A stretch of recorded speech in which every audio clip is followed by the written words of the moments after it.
ہمارے آج کے معاشرے میں بھی اگر کوئی سوال کرتا ہے، کوشچننگ کرتا ہے، کسی بات کے بارے میں دریافت کرنا چاہتا ہے، تو ہم اس کو عرف عام میں کہتے ہیں تم زیادہ سقراط بننے کی کوشش مت کرو۔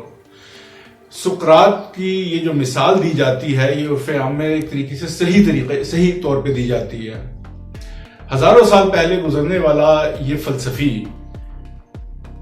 بچپن ہی سے کیا، کیسے، کیوں، اس کے ذہن میں یہ سوالات کل بلاتے رہتے تھے۔ سنگ تراش کا ایک بیٹا تھا، ایک عام سنگ تراش کا، غریب گھر کا، لیکن ذہین تھا اور اپنے ارد گرد جو ہے وہ نظریں دوڑاتا اور دیکھتا، اس کے ذہن میں سوالات اٹھتے کہ ایسا ہے تو ایسا کیوں ہے، یہ کیوں ہو رہا ہے، یہ کائنات ایسی کیوں ہے۔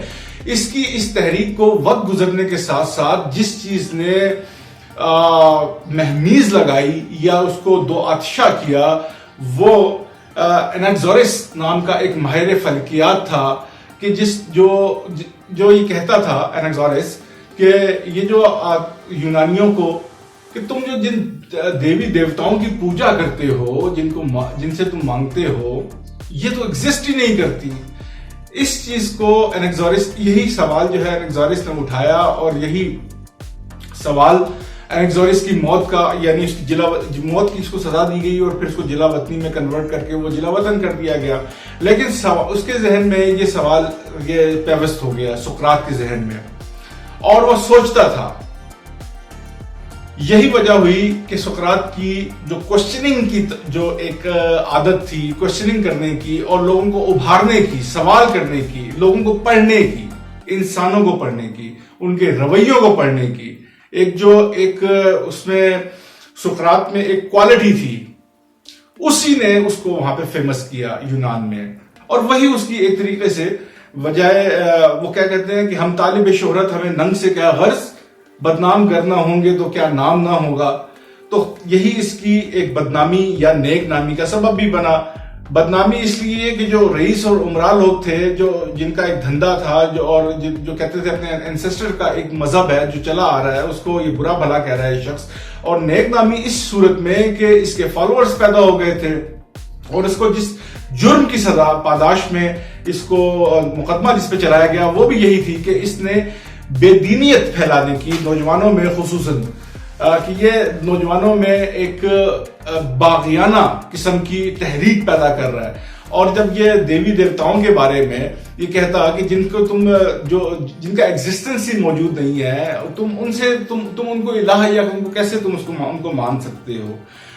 یونان جو ہے اولین ڈیموکریسی کا ایک مرکز ہے کہ جہاں پہ ویسے تو روم میں بھی جو شورائی کونسل ہوا کرتی تھی، لیکن یونان کو کہا جاتا ہے، ایتھنز کو خاص طور پہ، کہ جہاں پہ جمہوریت کی ایک داغ بیل ڈالی گئی تھی وہاں پر۔ تو اس کی جب یہ شہرت دوام کو پہنچنے لگی تو اس کی جو ہے اس کے اپنے شاگرد بھی پیدا ہوئے جنہوں نے بڑا نام پیدا کیا، اس کے شاگردوں نے بھی۔ اب یہاں پہ نقطہ یہ ہے، اب آپ ایک بات سمجھ لیجئے، سقراط یہ وہ آدمی ہے کہ جس کے اوپر دو آرائیں ہیں۔ ایک طبقہ تو اس کو دانشور، فلسفی اور حکیم کہتا ہے، اور ایک طبقہ اس کو ایک رشی، ایک مہاتما، ایک سنت، ایک گرو، بلکہ میں کہوں گا کہ اس کو ایک نبی کا درجہ بھی اس کو لوگ دیتے ہیں کہ یہ ایک شاید نبی بھی تھا، واللہ اعلم بالصواب۔ 470 قبل مسیح ایتھنز میں یہ پیدا ہوا، اور 399 قبل مسیح میں ایتھنز میں اس نے ہیملاک یعنی وہ زہر کا پیالہ اس نے پیا اور اس کی موت ہوئی تھی۔ اب جو خاص طور پہ جو ڈیلفی کا جو مندر ہے ایتھنز میں، وہاں پہ اس کے بہت سارے اس کا ایک تو جو اس کی سینگ ہے، اس کا جو کوٹ ہے، وہ وہاں پہ لکھا ہوا ہے لیٹن میں ہی، نو تھائی سیلف، اپنے آپ کو جانو، اپنے آپ کو پہچانو۔ جبکہ یہ خود آدمی نہ لکھنا جانتا تھا نہ پڑھنا جانتا تھا، اور یہ کتابوں کے بھی خلاف تھا۔ خلاف کیوں تھا؟ اس کی وجہ سے اتنی سی تھی، خلاف کتابوں کے نہیں تھا، بلکہ کتابوں کو کہتا تھا کہ علم کا ذریعہ نہیں ہے، علم حاصل کرنا ہے تو بحث و مباحثہ کرو۔ اس کا جو اس کا جو طریقہ تدریس تھا وہ یہ تھا، یہ اپنی شاگردوں کو کوئی ٹاپک دے دیا کرتا اور اس پہ ان سے بحث کروایا کرتا، اور اس ٹاپک میں سے علم کی نئی نئی جہتیں جو نکلتی ان میں خود بھی اپنا حصہ بھی ڈالتا اور ان کی جو اپنے علم کے مطابق جو اس کے پاس علم ہوتا اس کے مطابق اس میں یہ ایڈنگ یا سبٹریکٹنگ بھی کیا کرتا اور اپنے شاگردوں کو سوالات کرنے پر، بحث کرنے پر، بات کرنے پر ابھارا کرتا. کتابوں کو یہ کہتا علم کتابوں میں نہیں ملے گا. کتابوں کو اس نے ایک سیکنڈری آپشن کے طور پہ ضرور رکھا، لیکن کتابوں کو اس نے کبھی بھی پذیرائی نہیں دی، اور اسی وجہ سے اس نے کبھی خود بھی یہ ان پڑھ ہی رہا. لیکن اللہ نے اس کو ایسا ذہن عطا کیا ہوا تھا کہ اس نے لا الہ کی تعلیم کو پہچان لیا تھا. یہ دیوی دیوتاؤں اور ستاروں کو اس نے جو ہے وہ ان کو غلط کہتا تھا. اب جب اس کی موت کا اس کا حکم دیا گیا تو اس کے سامنے اس کو تقریباً 3 گھنٹے کا وقت دیا گیا. 1.5 گھنٹہ 180 منٹ آلموسٹ اس کے اوپر جو ہے فرد جرم عائد کی جاتی رہی، اور 180 منٹ اس کو ڈیفنس کا موقع دیا گیا. اس نے ڈیفنس میں بھی اس نے کوئی اپنی صفائی پیش نہیں کی، بلکہ اس نے یہی کہتا رہا کہ یہ جو تمہارا نظام جمہوریت ہے سو کالڈ، یہ بکواس ہے. اس میں جو خرابیاں ہیں وہ اس نے گنوائی، اور اس کو یہ بھی موقع دیا گیا کہ یہ اپنی سزا کی اپیل کے خلاف یہ جلا وطنی بھی اختیار کر سکتا ہے، لیکن اس نے اس سے انکار کر دیا. اب سقراط جو ہے، جب یہ اس کے جو شاگرد تھے، خاص طور پہ افلاطون، پلیٹو اور کرائٹو، افلاطون تو خاص طور پہ جب اس کی مرنے کے بعد، اس کو جب موت اس کی ہو گئی سقراط کی، تو ایتھنز کو ہی چھوڑ کے چلا گیا.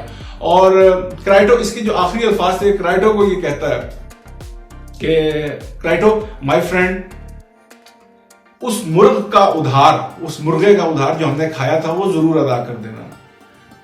اب سوچنے کی بات یہ ہے کہ جو شخص مر رہا ہو، آخری سانسیں ہوں، جس کی اس کو 100% کنفرمیشن ہے کہ اس نے بس کسی بھی لمحے یہاں سے چلا جانا ہے دنیا سے، اور وہ کیسا انصاف پسند تھا کہ اس کے ذہن میں ایک بات تھی کہ کسی کا قرض میرے اوپر ہے، وہ بھلے ایک کھانے کا قرض تھا، اور اس نے وہ ادا کروایا. اس کی بیوی جو تھی زنتھپی، اس کی بیوی کا نام جو ہے اگر آپ ڈکشنری میں سرچ کریں گے تو اس کا مطلب ہے انتہائی غصیلی، جھگڑالو عورت. اس کی بیوی کا نام تھا یہ، اور اس کا مطلب بھی یہی تھا. اور ایک ڈکشنری میں، ویبسٹر میں اور کنگسٹن ڈکشنری میں خاص طور پر اس کا جو معنی، یہ ورڈ ہی مستعمل ہو گیا. کسی عورت کو اگر غسیلی یا جھگڑالو عورت کو زنتھپی کہا جاتا ہے. ہر وقت اس سے لڑتی رہتی اور یہ مسکراتا رہتا، کبھی اس کی بات کا جواب نہ دیتا، اور صبر و تحمل سے ان چیزوں کو برداشت کرتا رہتا.